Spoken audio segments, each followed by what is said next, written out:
Ang programang ito ay rated SPG. Striktong patnubay at gabay ng magulang ang kailangan. Maaaring may masiselang tema, lengguwahe, karahasan, sexual, horror o droga na hindi angkop sa mga bata. Of course you can. You are strong, Zoe. You are a fighter. Kitty! Ngayong Lunes, ito na nga ang ating pakaabangan sa episode Abot Kamay na Pangarap. Agad nga tinawagan dito ni Dr. Enriquez itong si Carlos at nagtanong itong si Carlos kung ano itong pin na location na ibinigay dito ni Katie. At ang sagot niya na nandyan ang location ni Lynette habang hinahabol ito ng mga magnanakaw. At agad naman na sinabi ni Carlos na pupuntahan agad nila ito nang sa ganon ay mailigtas agad nila itong si Lynette. Samantala, patuloy pa rin na nagtago-taguan itong si Lynette dito sa humahabol nga sa kanya. Lalo pat may bitbit ito ng mga armas at delikado.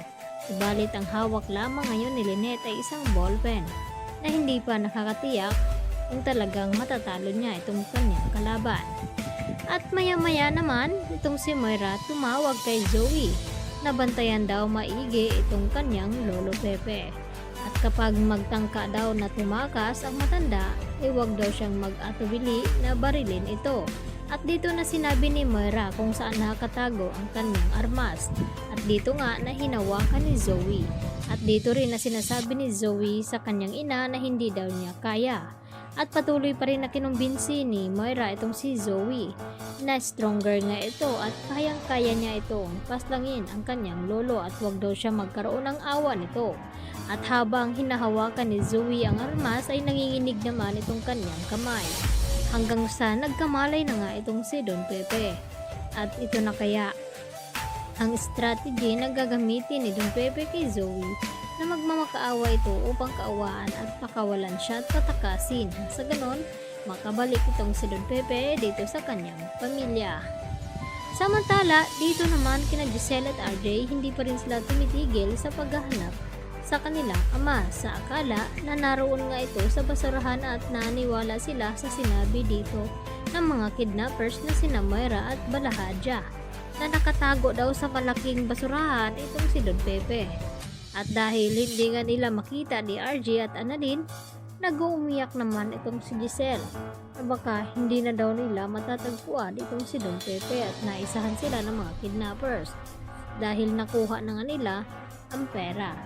Upang makatiyak itong si RJ at Annalyn, pinapacheck nga nila ang CCTV sa lugar kung may kahina-hinala nga ba silang nakikita at kung sino ang kumuha doon sa basurahan na inilagay ni RJ itong 100 million pesos.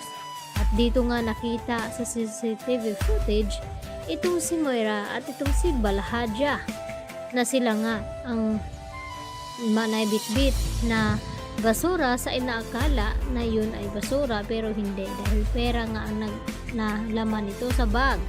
At dito na pagtanto ni RJ na niloloko lang pala siya nito ni Moira dahil kasabwat pala siya sa dumukot ng kanyang papa.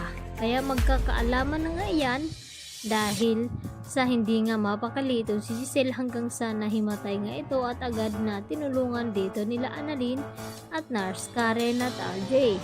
Dahil sa sobrang pag-aalala nga dito ni Giselle na baka hindi na daw niya makikitang buhay itong kanyang ama.